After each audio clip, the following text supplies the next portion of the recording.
नमस्कार, यो एभिन्यूज खबरको सङ्केत हो। तपाईँ अहिले एभिन्यूज @2 मा हुनुहुन्छ। म सुसन रामदाम। प्रारम्भमा मूल खबर।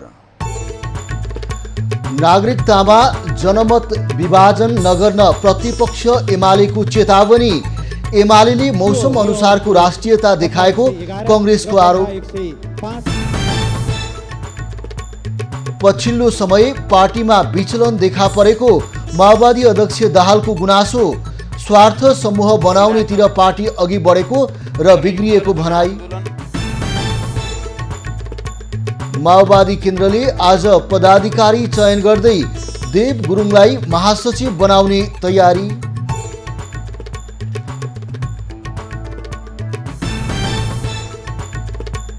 दलीय विवादले मोहतरीका स्थानीय तहमा विकासका काम प्रभावित। भङ्गाहा नगरपालिकाले बजेट नै ल्याउन सकेन। तपाईको सम्पन्न हुन्छ र माधव नेपालले रौतहटमा शिलान्यास गरेको पुल 12 वर्षसम्म पनि बनेन। बडहरुवावासी ज्यान जोखिममा राखेर बागमती तर्न। सर्वाधिक बिक्री हुने असली ओपीसी सिमेन्ट। अब खबरको सिलसिला प्रारम्भ गरौं प्रतिनिधि सभा बैठक सम्बन्धी प्रसङ्गबाट। प्रतिनिधि सभामा राष्ट्रपति विद्यादेवी भण्डारीबाट सन्देशसहित फिर्ता भएको नेपाल नागरिकता पहिलो संशोधन विधेयक 2079 माथि पुनर्विचार गरियोस् भन्ने प्रस्ताव स्वीकृत भएको छ। प्रतिनिधि सभाको आजको बैठकमा गृहमन्त्री बालकृष्ण खाँडले प्रस्तुत गरेको सो प्रस्ताव बहुमतले स्वीकृत भएको हो। बैठकमा नेपाल नागरिकता पहिलो संशोधन विधेयक 2079 माथि छलफल जारी छ। नेपाल नागरिकता ऐन 2063 लाई संशोधन गर्न बनेको विधेयक 2079 लाई प्रतिनिधि सभा र राष्ट्रिय सभाबाट पारित गरी प्रमाणीकरणको लागि गत साउन 16 गते राष्ट्रपति समक्ष पठाइएको थियो। राष्ट्रपति भण्डारीले नेपालको संविधानको धारा 113 को उपधारा 920 बमोजिम प्रमाणीकरणको लागि पेश हुन आएको उक्त विधेयक संसदबाट पुनर्विचार हुन आवश्यक देखिएको भन्दै गत साउन 29 मा प्रतिनिधि सभामा फिर्ता पठाएका थिए। नेपाल नागरिकता पहिलो संशोधन विधेयक 2079 लाई आजै पारित गर्ने संसदको कार्यसूची छ। बैठकमा प्रधानमन्त्री शेरबहादुर देउवाका तर्फबाट गृहमन्त्री बालकृष्ण खाँडले राष्ट्रिय महिला आयोगको 14औं वार्षिक प्रतिवेदन पेश गरेका थिए। प्रमुख प्रतिपक्ष दल नेकपा एमालेका सांसद प्रदीप गेवालीले नागरिकता विधेयक जस्तो संवेदनशील विषयमा जनमत विभाजित गर्ने काम नगर्न सत्ता पक्षलाई चेतावनी दिएका छन्। आज प्रतिनिधि सभा बैठकमा राष्ट्रपतिबाट फिर्ता पठाइएको नागरिकता विधेयक माथिको छलफलमा भाग लिँदै सांसद गेवालीले राष्ट्रपतिबाट फिर्ता भएर आएको सो विधेयकलाई सर्वस्वीकार्य बनाउने अवसरको रूपमा लिन आग्रह गरेका हुन्। सांसद गेवालीले बहुमतको आधारमा सो विधेयक जबरजस्ती पारित गरेर पठाए त्यसको परिणाम राम्रो नहुने पनि बताए। म आग्रह गर्न चाहन्छु त्यो नियमावलीको दफा 111 र दफा 107 लाई गम्भीरतापूर्वक ध्यानमा राखेर प्रत्येक मान्यजीहरूको संशोधन राख्न पाउने अधिकारलाई सुनिश्चित गरिनुपर्छ र यस यति गम्भीर विषयमा जनताको प्रतिक्रिया लिने कुरालाई समेत यो सदनले अगाडि बढाउनुपर्छ भन्ने म आग्रह गर्न चाहन्छु। सांसद गेवालीले संसदमा विचाराधीन सो विषयलाई सत्तारूढ गठबन्धनले जस्ताको त्यस्तै राष्ट्रपतिलाई फिर्ता पठाउने निर्णय गरेर संसदीय गरिमाको धज्जी उडाएको आरोप पनि लगाए। कांग्रेस सचेतक मीनबहादुर विश्वकर्माले नागरिकता कानुन निर्माणको क्रममा राजनीतिक दलहरूको मौसम अनुसारको अडान देखिएको बताएका छन्। उनले उत्तर र दक्षिण फर्किँदा फरक फरक राष्ट्रियता देखिएको भन्दै प्रमुख प्रतिपक्षप्रति कटाक्ष गरेका हुन्। अलमलियो नागरिकता विहीनहरूले नागरिकता पाउने छाटकाट भएन र हामी अलमलियौँ। तत्पश्चात फेरि त्यसैलाई हामीले अध्यादेशको रूपमा ल्यायौँ। अध्यादेश राष्ट्रपति महोदयले लालमोहर लगाउँदै गर्दा उहाँलाई त्यसको ज्ञान भएकै हो। त्यही अध्यादेशलाई फेरि जस्ताको तस्तै अहिलेको सरकारले 79 मा त्यो विधेयकलाई लिएर आएको छ। त्यसैले यो राष्ट्रिय सहमति विधेयक आफैमा देखिन्छ। सचेतक विश्वकर्माले राष्ट्रपतिले संसदीय प्रणालीमा संसदले पारित गरेको विधेयक प्रमाणीकरण गर्नुपर्नेमा त्यो नगरेको प्रति पनि विश्वकर्माले असन्तुष्टि व्यक्त गरे। नागरिकता विधेयकमा रहेका विषयवस्तु सबै दलहरूले स्वीकार गरेको विश्वकर्माको भनाइ थियो। उनले नागरिकता कानुन समयमा नबन्दा नागरिकता विहीनलाई समस्या परेको बताए। विश्वकर्माले विगतमा गरेका बोलेका विषयमा ख्याल गरेर नागरिकता विधेयकका विषयमा एकमत हुन आह्वान गरे। प्रतिनिधि सभाको शून्य समयमा सांसदहरूले समसामयिक विषयमा सरकारको ध्यान आकर्षण गराएका छन्। सांसदहरूले काठमाडौँको फोहोर, नागरिकता विधेयक लगायतका विषयमा उठाएका प्रश्नहरू आजको हामीलाई भन्नु छमा।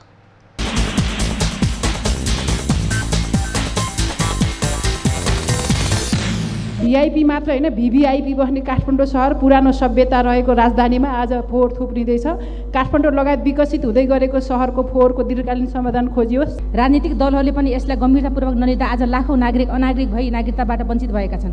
ठुलो सङ्घर्ष र बलिदानीपूर्ण आन्दोलनबाट प्राप्त सङ्घीय लोकतान्त्रिक गणतन्त्र नेपालको पहिलो सम्मान्य राष्ट्रपतिज्यूबाट प्रतिनिधि सभा राष्ट्रिय सभाबाट पारित नागरिकता विधेयक प्रमाणीकरण गर्नुको साटो त्यसलाई फिर्ता पठाएर लाखौँ नागरिकको भविष्यमाथि खेलबाट कुठाराघात भएको छ। 4 बुँदे सहमतिपछि पनि आज फोहोर नउठ्ने परिस्थिति सिर्जना भएको छ, किनभने त्यहाँको जनताको समस्यालाई अलि नजरअन्दाज गरेको देखियो भने अर्कोतर्फ यो महानगरले उठाउनु पर्ने विषय हो कि सरकारले नै यसको समाधान गर्नुपर्ने भन्ने विषय जनतामा अन्यल देखिन्छ। कमा र पुनर्विरामीसम्म परिवर्तन नगरी जस्ताको तस्तै प्रमाणीकरणका लागि पुनः पठाउने भन्ने व्यापक चर्चा छ। चरम अहङ्कारयुक्त निर्णयले जनस्तरमा नागरिकताका बारेमा अन्यल र सत्तारूढ दलबाट सम्मान्य राष्ट्रपति पदको मानवर्धन र अपमान गर्ने काम भएको प्रत्यक्ष देखिन्छ। सम्माननीय राष्ट्रपतिज्यू समक्ष हामी आभार, कृतज्ञता र धन्यवाद ज्ञापन गर्न चाहन्छौँ र यो अवसरलाई हामीले सदुपयोग गरेर यसलाई एउटा संसदीय प्रक्रिया र चाहिँ विधिसम्मत ढङ्गले यसलाई हामीले गम्भीरतापूर्वक सहमतिको आधारमा त्रुटि सच्याउनतर्फ जाँदा बुद्धिमत्ता हुन्छ भन्ने हामीलाई लागेको छ। यो स्वास्थ्य बिमा, सरकारले स्वास्थ्य बिमाप्रति गैर जिम्मेवारीपन प्रस्तुत गरिरहेको छ। सेवाग्राहीले सेवा पाउन सकेको छैन। फोहोर मैला काठमाडौँको व्यवस्थापन गर्न सकेको छैन। मल नदिएर किसानको उत्पादन, अन्नबालीको उत्पादन घट्नेवाला छ। ठेकदारले सरकारलाई टेर्दैन। नागरिकता विधेयक देशघाती भएकाले खारेज गर्नुपर्ने भन्दै नेपाल मजदुर किसान पार्टीले काठमाडौँमा विरोध प्रदर्शन गरेको छ। राष्ट्रपतिबाट फिर्ता भएको नागरिकता विधेयक पुनः अघि बढाउन लागेको र उक्त विधेयक मुलुकको हितमा नरहेको भन्दै नेपाल मजदुर किसान पार्टीले बिहिबार काठमाडौँको नयाँ बानेश्वरमा प्रदर्शन गरेको हो। प्रदर्शनमा सहभागीहरूले देशघाती नागरिकता विधेयक खारेज गर, भारतीय विस्तारवाद मुर्दाबाद लगायतका नारा लगाएका थिए।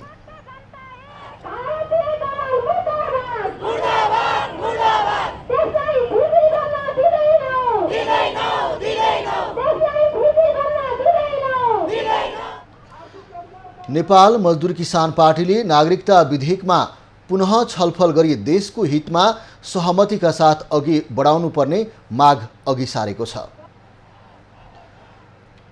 पूर्व प्रधानमन्त्री एवं नेकपा एमालेका अध्यक्ष केपी शर्मा ओलीले आसन्न संसदीय निर्वाचनमा आफ्नो पार्टीले कसैसँग गठबन्धन नगर्ने बताएका छन्। आज झापाको चन्द्रगढी विमानस्थलमा पत्रकारसँग कुरा गर्दै उनले नेकपा एमालेलाई चुनाव लड्न कसैसँग गठबन्धन गरिरहनु पर्ने आवश्यकता नरहेको उल्लेख गरेका हुन्। एमालेले राप्रपासँग तालमेल गर्न लागेको भन्दै सञ्चारकर्मीले सोधेको जिज्ञासामा अध्यक्ष ओलीले गठबन्धन कमजोरले मात्रै गर्ने, बलियोले नगर्ने प्रतिक्रिया दिए। अध्यक्ष ओलीले सत्तासीन दलहरूको गठबन्धनतर्फ सङ्केत गर्दै विचार सिद्धान्त नमिल्नेहरू बीचको गठबन्धन केवल सत्ताको वरिपरि घुमिरहने प्रपञ्च बाहेक केही नभएको आरोप लगाए। उनले एमाले अपवित्र गठबन्धन गरेर सत्तामा जान नचाहेको पनि स्पष्ट पारे। एक अर्को प्रसङ्गमा अध्यक्ष ओलीले राष्ट्रपतिले पुनर्विचारको लागि संसदमा फिर्ता पठाएको नागरिकता विधेयकमाथि छलफल नै नचलाई पुनः जस्ताको तस्तै पारित गरेर प्रमाणीकरणको लागि राष्ट्रपति समक्ष पठाउने तयारी गरेर सत्ता गठबन्धनले दादागिरी देखाएको आरोप लगाए। नेकपा माओवादी केन्द्रका अध्यक्ष एवं पूर्व प्रधानमन्त्री पुष्पकमल दाहालले पछिल्लो समय पार्टीमा विचलन देखा परेको टिप्पणी गरेका छन्। आज पार्टी कार्यालय पेरिस डाँडामा आयोजित रामवृक्ष यादवको 28औं स्मृति दिवसलाई सम्बोधन गर्दै उनले पार्टी पहिलाको जस्तो नरहेर केही बिग्रिएको बताएका हुन्। अध्यक्ष दाहालले व्यक्तिवादी, आत्मकेन्द्रित र स्वार्थीपन पार्टीमा देखिएको बताए।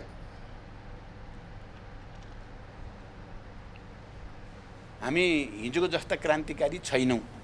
हामी व्यक्तिवादी भएका छौँ, आत्मकेन्द्रित भएका छौँ, अलिकति स्वार्थी भएका छौँ।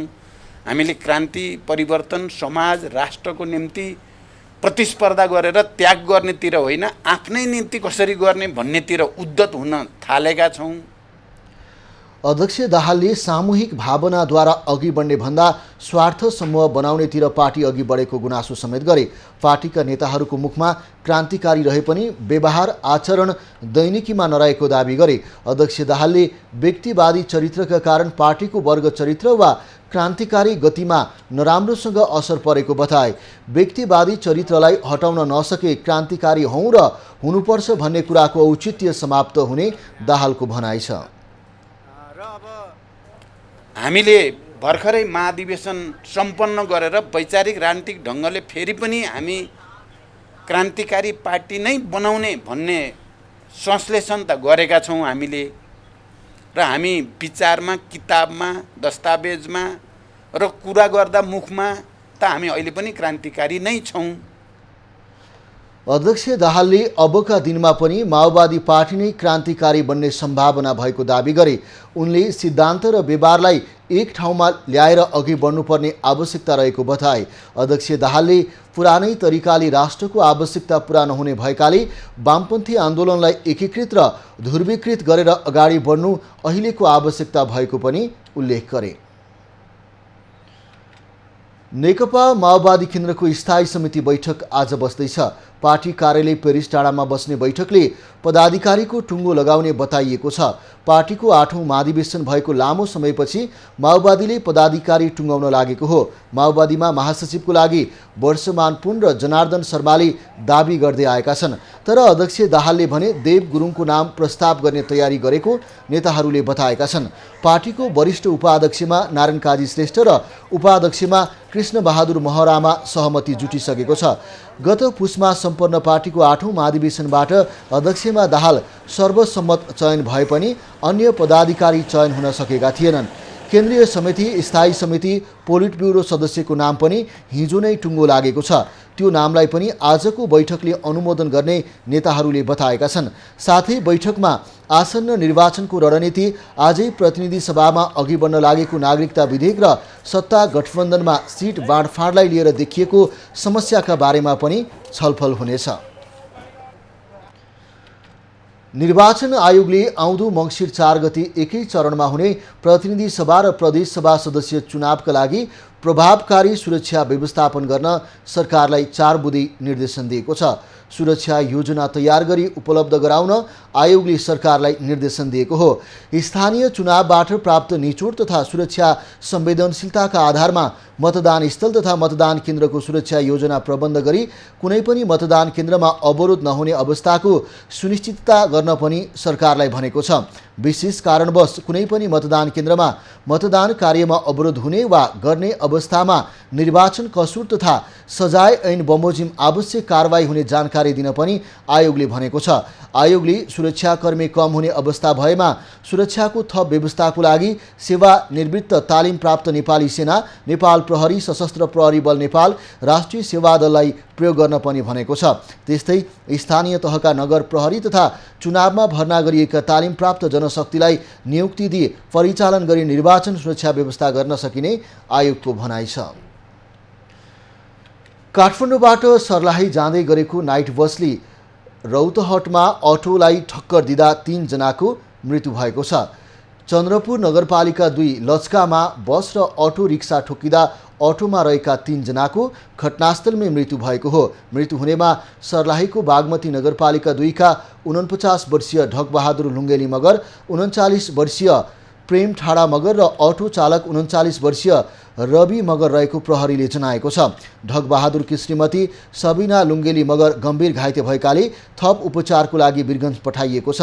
काठमाडौँबाट सर्लाहीको लागि छुटेको बागमती प्रदेश 03-001 ख 201 नम्बरको बस र पूर्वबाट पश्चिमतर्फ आउँदै गरेको प्रदेश 2-02-001 ख 2109 नम्बरको अटो आज बिहान चन्द्रपुरको लस्कामा ठोकिएर दुर्घटना भएका हुन्।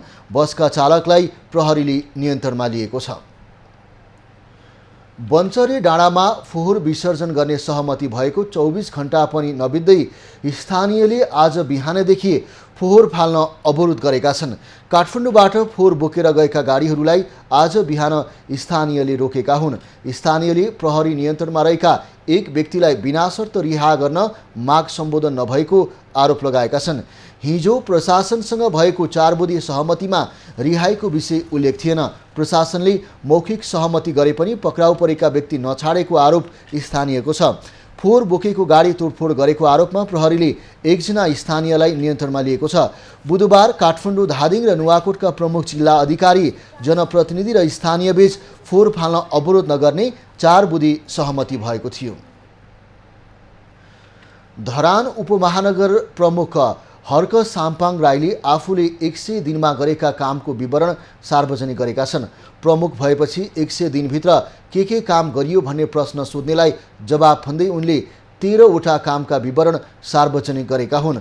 उनले 1 नम्बरमा श्रम संस्कृतिको क्रान्ति आफूले सुरु गरेको उल्लेख गरेका छन्। खानेपानीको सुविधा दिन 4वटा मुहान थपेको, 6 लाख वृक्षारोपण गरेको विषय पनि प्रगति विवरणमा छ। पारदर्शी हिसाब किताब सार्वजनिक गरेको, सेवामा तीव्रता र प्रष्टता ल्याएको, शिक्षा स्वास्थ्य संस्थाहरूमा सुधार ल्याएको पनि उनले उल्लेख गरेका छन्। उनी स्थानीय निर्वाचनमा स्वतन्त्र उम्मेदवार भएर विजयी भएका थिए। कार्यपालिकामा एउटा पक्षको बहुमत नहुँदा महोत्तरीको भङ्गाहा नगरपालिकाले चालु आर्थिक वर्षको बजेट ल्याउन सकेको छैन। असार 10 गते भित्रै बजेट ल्याउनुपर्ने कानुनी व्यवस्था भए पनि पालिका प्रमुखको पक्षमा बहुमत नजुट्दा बजेट आउन नसकेको हो। महोत्तरीको भङ्गाहा नगरपालिकामा लोसपाबाट प्रमुखमा निर्वाचित भए पनि कार्यपालिकामा काङ्ग्रेसको बहुमत छ। स्थानीय तहमा बहुमत र अल्पमतको विवादले समयमै नगरसभा हुन सकेको छैन। त्यहाँ मैले जनताको माझमा गएर र यी गुनासोहरू पोख्नेछु र फेरि मैले यो नगरमा मैले सम्पूर्ण जति जनता छ 1 नम्बरदेखि 9 नम्बरसम्म वाडाको सम्पूर्ण जनता, महिला पुरुष हैन, बालक सबैलाई उपस्थिति गराएर अनि त्यसपछि हामी फेरि तालाबन्दी गर्नेछौँ। नगरसभाबाट बजेट विनियोजन हुन नसकेपछि स्थानीय तहको सम्पूर्ण कामकाज प्रभावित भएको छ। कर्मचारीले तलब पाएका छैनन् भने स्वास्थ्य सेवा समेत बन्द छ। कोई जीत गए लेकिन अब तो विकास करने का समय है ना, लेकिन विकास ये से सब मिलकर जाए करे के, लेकिन नहीं करे। योजना तर्जुमा र बजेट बाँडफाँट गरेर नगरसभाबाट बजेट पास गराई त्यसको विवरण सङ्घीय मामिला तथा सामान्य प्रशासन मन्त्रालयमा पठाउनु पर्ने नियम छ। तर बहुमत नपुगेकाले पालिकाको बजेट पास हुन सकेको छैन। नगर प्रमुख सञ्जीव कुमार शाह र कार्यपालिकाका सदस्यहरू बीचको विवादले बजेट पास हुन नसकेको हो। राम्रा योजनाहरू ल्याउन नदिएर नगर प्रमुखलाई तपाईको एउटा मूर्तिको रूपमा टेबलमा राखेर सम्पूर्ण उनीहरू बहुमतको दम्बा गर्न खोजेको छ।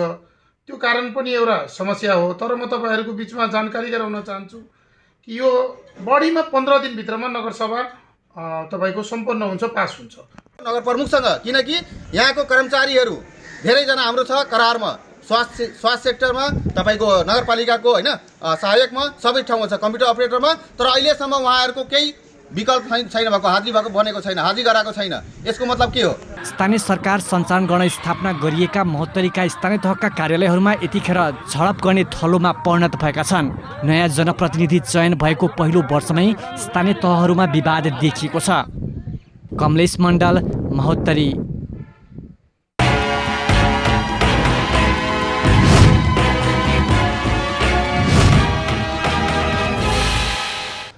रौतहटको बडहरुवा स्थित बागमती नदीमा 12 वर्षदेखि पुलको निर्माण कार्य हुन नसक्दा स्थानीयवासी मारमा परेका छन्। रौतहटको दुर्गा भगवती 5 बडहरुवा स्थित बागमती नदीमा पुल निर्माण हुन नसक्दा स्थानीयलाई नदी वारपार गर्न समस्या भएको हो। बागमती नदीमा स्थानीयहरू वारपार गर्न सहज हुने भन्दै माधव कुमार नेपाल प्रधानमन्त्री भएका बेला पुल शिलान्यास भएको थियो। तर पूर्व प्रधानमन्त्री नेपालले पुल शिलान्यास गरेको 12 वर्ष भइसक्दा पनि पुल निर्माण हुन सकेको छैन। पुल बन्ने ठूलो आशा बोकेका बागमती पारीका बडहरुवावासीले आफ्नै गाउँपालिका तथा वडा कार्यालय आउन समेत दिनभरि लाग्ने गरेको छ। तब कहाँ जाओ? अभी बांधे पड़ो, गोड़े के पड़ गए भूखे प्यासे। यही सबके तकलीफ हमरा के हो गेल बा दी का। पुल समयमा नै निर्माण सम्पन्न नहुँदा बागमती पारी बसोबास गर्ने करिब 400 भन्दा बढी घरधुरीका स्थानीय जोखिम मोलेर काठको डुङ्गामा यात्रा गर्न बाध्य छन्। स्थानीयहरू दैनिक तथा प्रशासनिक कामको लागि जिल्लाका विभिन्न स्थानमा जानका लागि डुङ्गाकै भर पर्नुपर्ने अवस्था छ। वर्षायाममा नदीमा बाढी आउँदा आवत जावत नै ठप्प हुने गर्छ। डुङ्गा चढ्न सर्वसाधारणले एकपटकको 50 रुपैयाँ बुझाउनु पर्छ। ए पार के ओ पार के जनता कराई छतन आ जब भोट के समय हन त कहियन कि ए भोट हमरा दन हमही न बनबै छी आ जनता की करी था ओ पार के वही पार मर रहल है, ए पार के यही पार मर रहल है। वह डुंगा से आवाज जावत है, भर दिन में एक खेप फूलल, हमसे एक खेप फूलल त गेली या साँझ में आइली। हुलाकी राजमार्ग निर्देशनालयले भने ठेकेदार कम्पनीको समय अझै 1.5 वर्ष बाँकी रहेको जनाएको छ। पुल निर्माणमा अवरोध नभए बाँकी समयमा पुल बन्ने आयोजनाको दाबी छ। ठेका म्यादको कुरो गर्दाखेरि 2.5 वर्ष छ। 2.5 वर्ष छ त 2.5 वर्षभित्र जुन निर्माण व्यवसायीको जुन आफ्नो उत्साह जुन छ त्यो अनुसारले उसले सकाउन कुनै अर्को किसिमको बाधा व्यवधान भएन भने त्यो पुल बन्छ जस्तो मेरो आशा छ। नदी पारी रौतहटको बतसपुर, बडहरुवा, राजदेवी, गौर लगायतका स्थानमा मानिसहरू डुङ्गा चढेरै खेतबारीको काम गर्न जाने गरेका छन्। बागमती पारीका स्थानीयलाई वारी आउन 2वटा डुङ्गाको यात्रा गर्नुपर्छ। खबरको सिलसिला अझै जारी छ, हामी सँगै रहनुहोला। अब बाँकी खबर। चाडपर्व नजिकिएसँगै धरानका शक्तिपीठहरूमा चहल पहल बढेको छ। धरानको पिण्डेश्वरमा साउन 1 महिनासम्म रोकिएको बलि समेत सुरु भएको छ। बोलबम अवधि सकिएसँगै धरानमा शक्तिपीठहरूमा बलि सुरु भएको छ। दन्तकाली, बुढासुब्बा लगायतका मन्दिरमा 1 महिनादेखि बलिमा रोक लगाइएको भए पनि भदौ लागेसँगै त्यसलाई खुला गरिएको हो। बलि पूजा सुचारू भएसँगै धरान 14, विजयपुर मन्दिर, दन्तकाली मन्दिर लगायतमा भाकल पूरा गर्न पुग्नेहरूको भिड लागेको छ। बुढा सुब्बामा दर्शन गर्दा मनोकांक्षा पूरा हुने विश्वासका साथ टाढा टाढाबाट मानिसहरू पुग्ने गर्दछन्। तर यहाँ आउँदाखेरि चाहिँ मलाई एकदम रमाइलो अनौठो पनि लाग्यो हैन। बुढा सुब्बा त्यो नेपालमा भनौँ न, नेपालभरि कहीँ पनि छैन यो बुढा सुब्बा भनेको मन्दिर चाहिँ यही रहेछ। मेरो चाहिँ पहिलोचोटि हो यहाँ अनुभव चाहिँ। बुढा सुब्बाको महिमा सुनेर भारतको दार्जिलिङ, सिक्किम घुमेर धरानमा पूजा अर्चनाका लागि पुग्ने गरेका छन्। बुढा सुब्बा भन्ने मन्दिर ऐतिहासिक रहेछ। यो ऐतिहासिकलाई अझ राम्रो चाहिँ सुन्दर छ। यो नगरपालिकाले अझै चाहिँ राम्रो चाहिँ यसको चाहिँ प्रचारमा चाहिँ अझै ल्याओस् भन्ने चाहिँ म चाहन्छु। बलि प्रथा सुचारू गरेसँगै भाकल गरेका कुखुराको भाले, पोथी लिएर आउनेको भिड रहेको मन्दिर व्यवस्थापन समितिले जनाएको छ। बुढा सुब्बामा साउन महिना, औँसी, एकादशी, सोह्र श्राद्ध, शिवरात्रि, कृष्ण अष्टमीका दिन पनि मन्दिरमा बलि चढाउन बन्देज छ। साउन महिना मात्रै नभइकन 16 श्राद्धमा 16 दिन, औँसी एकादशीमा त नियमित छँदैछ। त्यस लगायत यो आउने यो हाम्रो कृष्ण जन्माष्टमी, शिवरात्रि, स्वस्थानी साङ्गे पूर्णे हुन्छ नि, यो बार यो दिनहरूमा पनि तपाईँको चाहिँ बलि पूजा चाहिँ हुँदैन। भक्तजनले बुढा सुब्बामा भाकल गरेको र पोथी गौरेनी माता अर्थात् बुढा सुब्बेनीलाई चढाउने गर्दछन्। बुढा सुब्बामा भाकल गरेर बलि चढाए सोचेको कुरा पूरा हुने जनविश्वास छ। विनय प्रधान, धरान। गुल्मीको मालिका गाउँपालिकाले आगामी शैक्षिक सत्रमा स्थानीय पाठ्यक्रम लागू गर्ने भएको छ। आगामी शैक्षिक सत्रको सुरुमै स्थानीय पाठ्यक्रम अनुसारको पाठ्यपुस्तक पालिकाका सबै विद्यालयहरूमा पुग्ने गरी गाउँपालिकाले तयारी सुरु गरेको हो। गाउँपालिकाले पाठ्यक्रम निर्माणको लागि अहिले मस्यौदा प्रस्तुतिकरण तथा सुझाव सङ्कलन गरिरहेको छ। स्थानीय पाठ्यक्रम कक्षा 1 देखि 8 सम्मलाई समेट्ने योजना छ। स्थानीय पाठ्यक्रममा स्थानीय उत्पादन, धार्मिक एवं सांस्कृतिक महत्त्व, विभिन्न जात जाति, भाषाभाषी, पर्यटन उद्योग, परम्परागत पेशा, वस्तुहरू, जडीबुटी, पर्यावरण, चलनचल्तीमा रहेका भाषा, धर्म, सम्पदा जस्ता विषय समेट्ने तयारी रहेको छ। सुझाव सङ्कलन कार्यक्रममा गाउँपालिकाका अध्यक्ष देवीराम अर्याल, धुर्कोट गाउँपालिकाका अध्यक्ष भूपाल पोखरेल स्थानीय पाठ्यक्रम भविष्यको एउटा महत्त्वपूर्ण ऐतिहासिक दस्तावेज भएको उनीहरूले बताए। राजनीतिक दल, जनप्रतिनिधि, शिक्षाविद, प्राध्यापक, प्रधानाध्यापक, स्थानीय बौद्धिक व्यक्तित्व, नागरिक समाज एवं पत्रकार लगायत सरोकारवालाहरूसँग सुझाव लिएर मस्यौदालाई अन्तिम रूप दिने तयारी छ। भारतीय पर्यटक बोकेर भारत गौरव पर्यटक रेल दोस्रो पटक जनकपुर आउने भएको छ। आगामी भदौ 11 गते रामायण सर्किटमा सञ्चालन हुने सो रेल सेवा मार्फत भारतीय धार्मिक पर्यटक दोस्रो पटक जनकपुर आउन लागेका हुन्।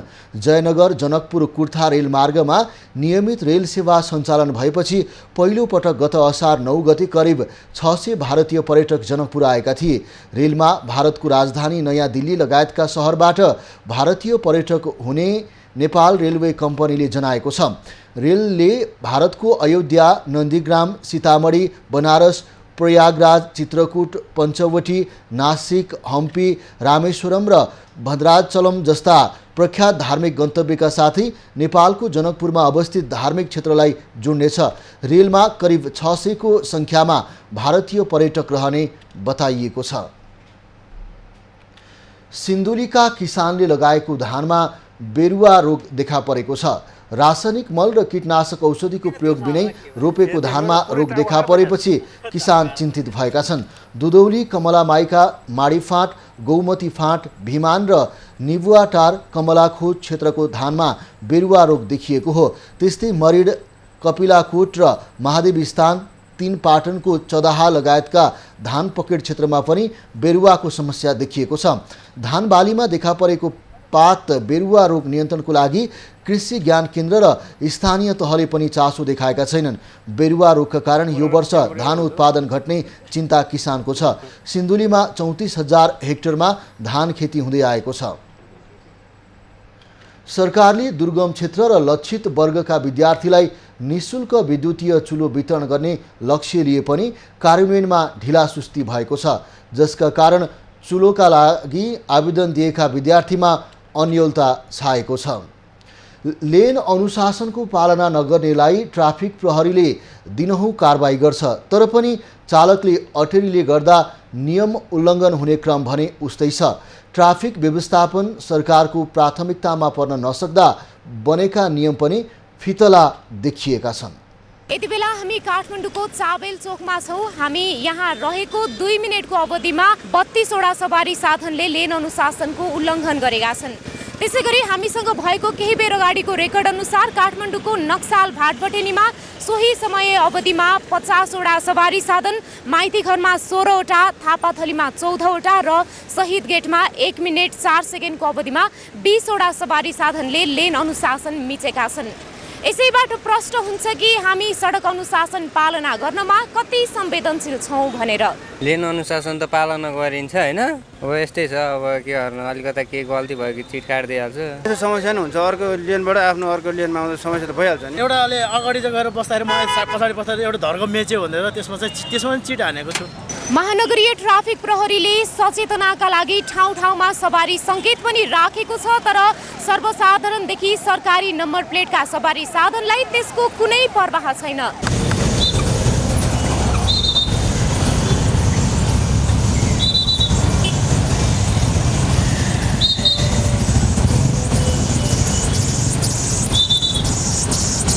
तथ्याङ्कले अधिकांश सडक दुर्घटनाको कारण चालकको लापरवाही देखाउँछ। ट्राफिक प्रहरीले यस्ता सवारी साधनलाई दिनहुँ कारबाही पनि गर्छ, तर यति हुँदाहुँदै पनि चालकको हेलच्याक्राइ र ट्राफिक नियम सम्बन्धी ज्ञानको कमीले दुर्घटना भने रोकिएको छैन। नियन्त्रण हुने क्रममै छ। तथापि मान्छेले सबै कुरामा त्यही हो, फेरि चेतनाको कुरा हो, गर्नुहुन्न भन्ने भित्री भावना जागृत हुँदैन जबसम्म, तबसम्म यो कम्प्लिटली निर्मूल चाहिँ हुँदैन। सडक नियमको पालना गर्नु सभ्य र सुसंस्कृत नागरिकको पहिचान हो। यसले दुर्घटना न्यूनीकरणका साथै ट्राफिक व्यवस्थापनमा समेत मद्दत पुर्याउँछ। क्यामेरामा कुमार मानन्धरका साथमा ममता थापा, काठमाडौँ। जिल्ला अस्पताल खोटाङमा कोरोनासँग मृत्यु लक्षणसहित भाइरल ज्वरोका बिरामीको चाप बढेको छ। ज्वरो, टाउको दुख्ने लगायतका लक्षण लिएर दैनिक 150 जनासम्म बिरामी उपचारको लागि अस्पताल पुग्ने गरेका छन्। खोटाङ जिल्ला अस्पतालमा भाइरल ज्वरोका बिरामीको चाप दैनिक बढ्दै गएको छ। ज्वरो आउने, टाउको जोर्ने र घाँटी दुख्ने लगायतका लक्षण लिएर दैनिक 150 को हाराहारीमा बिरामी उपचारका लागि अस्पताल पुग्ने गरेका छन्। प्राय बिरामीको कोरोना संक्रमणकै लक्षण देखिएपछि किट अभावमा परीक्षण उपचार गर्न नसकिएको अस्पतालले जनाएको छ। मेन पावरको यति कमी छ कि हामीले त्यो औषधि खाएर पनि हामीले उपचार गर्नुपर्ने अवस्था सिर्जना। यही अवस्था भइराख्ने हो, मेन पावरको कमी पनि भइराख्ने। अनि अर्को हिसाबले भनेको हामीले यो कोभिडको जाँच गराउने, दायरा चाहिँ नबढाउने हो भने कोभिडले अत्यन्त भयावह। कोरोना मिल्दोजुल्दो लक्षण देखिने समस्याबाट स्वास्थ्यकर्मी बिरामी पर्न थालेपछि उपचार सेवा समेत प्रभावित भएको छ। कतिपय स्वास्थ्यकर्मी बिरामी अवस्थामा पनि उपचारमा खटिएका छन्। घन्टौँसम्म लाइन बस्नुपर्ने, एउटा टिकटै काट्नको लागि कमसे तपाईँ हामीले चाहिँ होइन घन्टौँसम्म लाइनमा कुर्नुपर्ने, चेक जाँचको लागि उतिरेको गर्नुपर्ने। यहाँ चाहिँ मैले अहिले आएर हेर्दै गर्दा चाहिँ विषयमा चाहिँ बर्बादै देखेँ, समस्या देखेँ होइन। भित्रका कुरा हुन् या तर जो मेन पावर पइन्ट भएर त्यो चाहिँ हामीले थाहा भयो। जिल्ला अस्पतालका 58 जना स्वास्थ्यकर्मी मध्ये 14 जना स्वास्थ्यकर्मी बिरामी परेका छन्। खोटाङमा कोरोनासँग मिल्दोजुल्दो लक्षणका बिरामी बढेपछि जिल्लाको कोभिड व्यवस्थापन समितिले परीक्षणको दायरा बढाउन र स्वास्थ्य सामग्रीहरू तयारी अवस्थामा राख्न निर्देशन दिएको छ। त्यसमा चाहिँ स्वास्थ्य कार्यालयले परीक्षणको दायराहरू बढाउने, आवश्यक किट लगायतको अरू सामानहरू चाहिँ चालु हालतमा राख्ने, उपकरणहरू पुगेको छैन भने त्यो चाहिँ सम्बन्धित ठाउँमा भाग गर्ने, स्वास्थ्य सावधानीको सूचनाहरू चाहिँ प्रचार प्रसारहरू गर्ने भनेर त्यो हामीले निर्देशन दिएका छौँ नि। प्रशासनले 10वटै स्थानीय तहलाई आइसोलेसन तथा अस्थायी कोभिड अस्पताल तयारी अवस्थामा राख्न पनि पत्राचार गरेको छ। पहिलो र दोस्रो लहरको समयमा संक्रमितको उपचार गर्न खोटाङका 10वटै स्थानीय तहले करोडौँ लगानी गरेको भए पनि अहिले भने पूर्व तयारी गरेका छैनन्। राजन ठटाल, खोटाङ। सिन्धुली जिल्लामा सञ्चालित राष्ट्रिय गौरवको आयोजना सुनकोशी मरिन डाइभर्सन बहुद्देश्य आयोजनाको निर्माणमा ढिलाइ भएको छ। सुरुङ खन्नको लागि टनेल बोरिङ मेसिन टिबिएम ल्याउन समय लाग्दा निर्माण सुस्त भएको हो। सुनकोशी मरिन डाइभर्सन बहुउद्देश्य आयोजना स्थलमा गत असार मसान्तसम्ममा नै टनेल बोरिङ मेसिन टिबिएम आइसक्ने बताइएको थियो। तर ठेकेदार company China overseas engineering group कोबेकले साउन महिना बितिसक्दा समेत टिबिएम मेसिन ल्याउन सकेको छैन। मेसिन नभएकै कारण सुरुङ खन्ने काम सुरु भएको छैन। अब 2 महिनाभित्रमा हामीहरू टिबिएम मेसिनलाई एसेम्बल गरेर हामीहरू टनेलको स्टेपिङ भन्छ टनेल खन्ने कार्य टिबिएम मेसिनबाट सुरु गर्छौँ र सोलाई चाहिने सम्पूर्ण अन्य व्यवस्था जस्तो सेगमेन्टको यार्ड, सेगमेन्टको प्रोडक्सन लगायत सम्पूर्ण व्यवस्थापन भइसकेको छ। अब हामी सेगमेन्ट त्यो सुरुङलाई चाहिने रिङहरूको उत्पादन पनि हामीले सुरु गरिसकेको छौँ।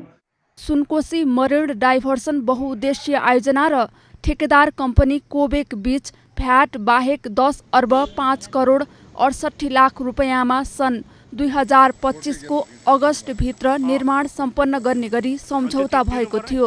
तर मेसिन नआउँदा निर्धारित समयमै सुरुङ बन्नेमा आशंका देखिएको छ। All of the preparation works for the TBM launching segment production has been finished, and all with our contract document, and we have very much confidence to finish this project within the contract duration. आयोजना शिलान्यास भई काम सञ्चालन भएको करिब 1 वर्ष 6 महिनामा पनि सुरुङ निर्माण हुन नसकेको हो। सिन्धुली र रामेछाप जिल्लाको सीमा क्षेत्र भई बग्ने सुनकोशी नदीको पानी प्रति सेकेन्ड 67,000 लिटर प्रति सेकेन्ड पानीलाई 13 किलोमिटरसम्म सुरुङ मार्फत सिन्धुलीको मरिन क्षेत्रमा पुर्याएर सिंचाइ गर्ने तथा 31 मेगावाट विद्युत उत्पादन गर्ने लक्ष्य आयोजनाको रहेको छ। शङ्कर कार्की, सिन्धुली। कैलालीको धनगढी उपमहानगरपालिकामा पशु चौपाया व्यवस्थापन नहुँदा स्थानीयलाई शास्ति भएको छ। पशु चौपायाले किसानका खेतबाली मास्नुका साथै दुर्घटनाको जोखिम पनि बढाएको हो।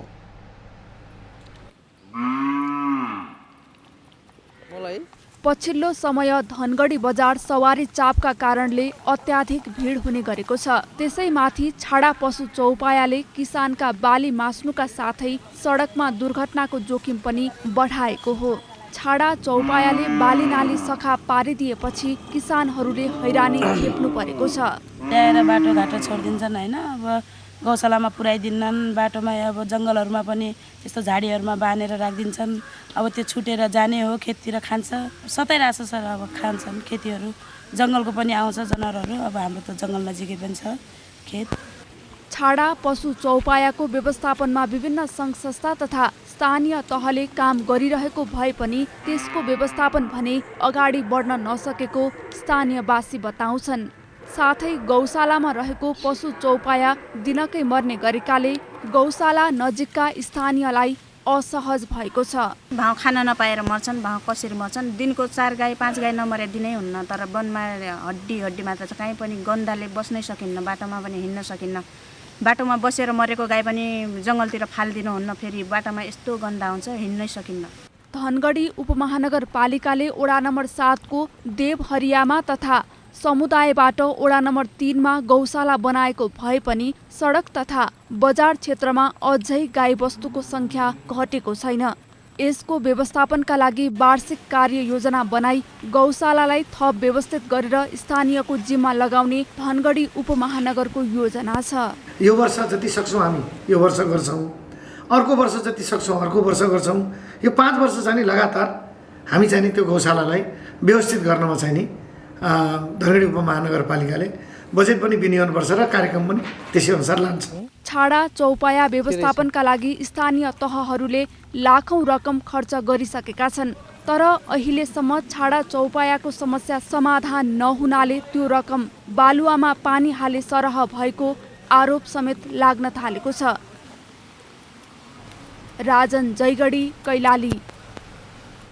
कुनै बेला एक अर्काको मुख समेत हेर्न नचाहने बाबुराम भट्टराई र पुष्पकमल दाहाललाई चुनावले फेरि नजिक बनाइदिएको छ।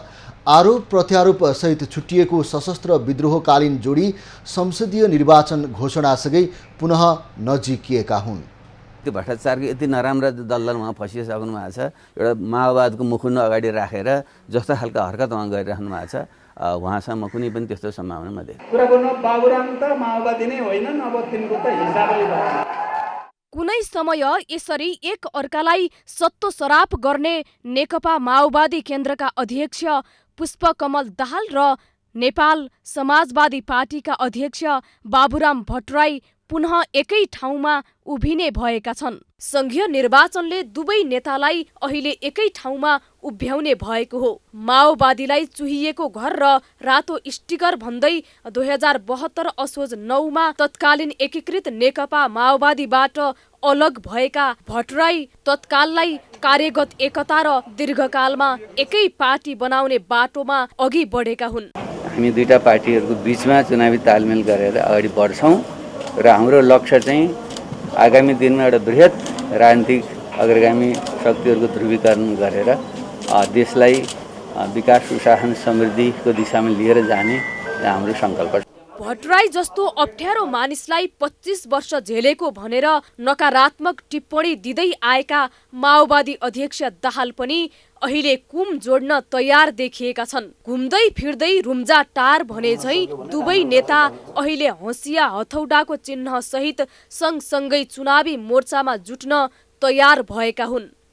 बाबुरामजी र प्रचण्ड सँगै उभिने कुराको धेरै ठुलो अर्थ र महत्त्व छ।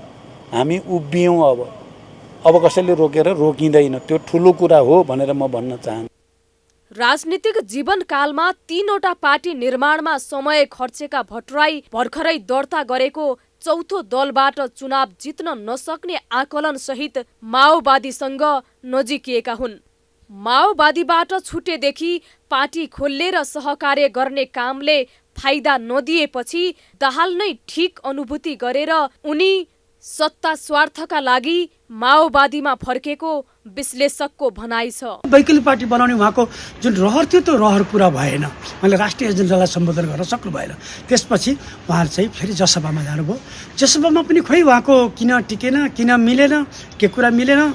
त्यसपछि गएर अहिले माओवादीमा आएर माओवादी केन्द्रको चुनाव चिन्हबाटै चुनाव लड्न खोजिरहनु भएको छ। यो सबै सत्ता समीकरणका लागि, सत्ता स्वार्थका लागि, सत्ता प्राप्तिका लागि गरिने। भट्टराई कुनै समय नयाँ विकल्प र वैकल्पिक शक्ति निर्माणमा जुटेका थिए। पछिल्लो समय अर्काको घर अर्थात् जसपा नेपालमा गए पनि उनी सन्तुष्ट हुन सकेनन्। दाहाल र भट्टराईको पछिल्लो एकता वैचारिक र राजनीतिक भन्दा पनि चुनाव जित्ने दाउ पेचमा आधारित देखिन्छ। यद्यपि दुवै नेताले चुनावपछि कम्युनिस्टहरू बीच समाजवादी मोर्चा बनाउने आश्वासन भने बाँडेका छन्। खबरको सिलसिला अझै जारी छ, हामी सँगै रहनुहोला।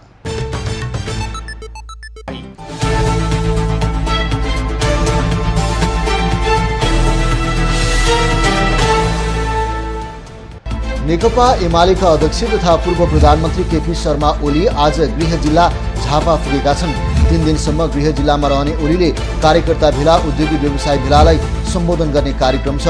उनी अखिल नेपाल महिला सङ्घको जिल्ला अधिवेशन र इन्जिनियरिङ एसोसिएसनको सम्मेलनमा पनि सहभागी हुनेछन्।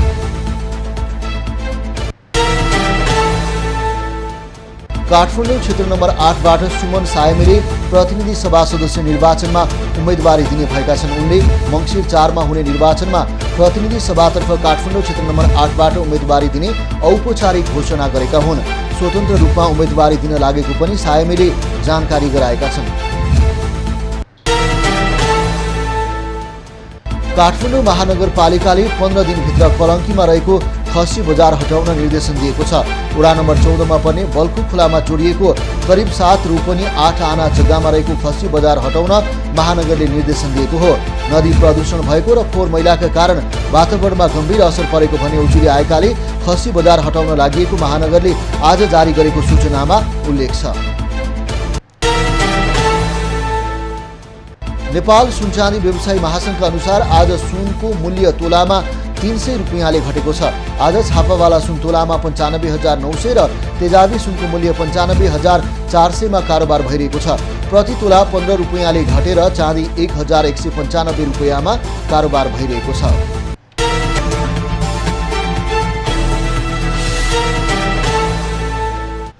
अब पालो एभिन्यूज एट मौसमको।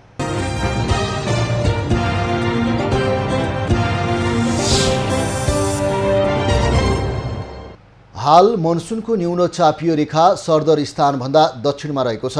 आज प्रदेश 1 बागमती र गण्डकी प्रदेशका पहाडी भूभागका 1-2 स्थानमा मेघ गर्जनसहित हल्कादेखि मध्यम वर्षाको सम्भावना रहेको जल तथा मौसम पूर्वानुमान महाशाखाले जनाएको छ। आज काठमाडौँ उपत्यकाको अधिकतम तापक्रम 30 डिग्री सेल्सियस र न्यूनतम तापक्रम 21 डिग्री सेल्सियस बीच रहने अनुमान गरिएको छ। आज सूर्योदय बिहान 5:36 भयो भने सूर्यास्त साँझ 6:39 हुनेछ। आज देशभरको मौसम कस्तो रहला त हेरौँ देशका विभिन्न स्थानको अनुमानित मौसमी अवस्था।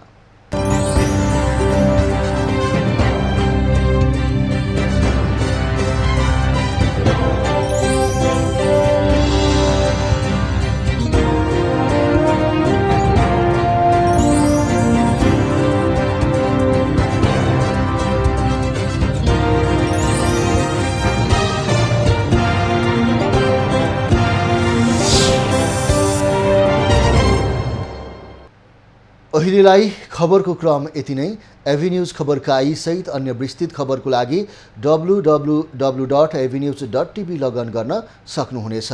युट्युब, फेसबुक र ट्विटरमा पनि हामीलाई फलो गर्न सकिनेछ। खबरभित्रको खबरका लागि हेर्दै रहनुहोला एभिन्यूज खबर। नमस्कार।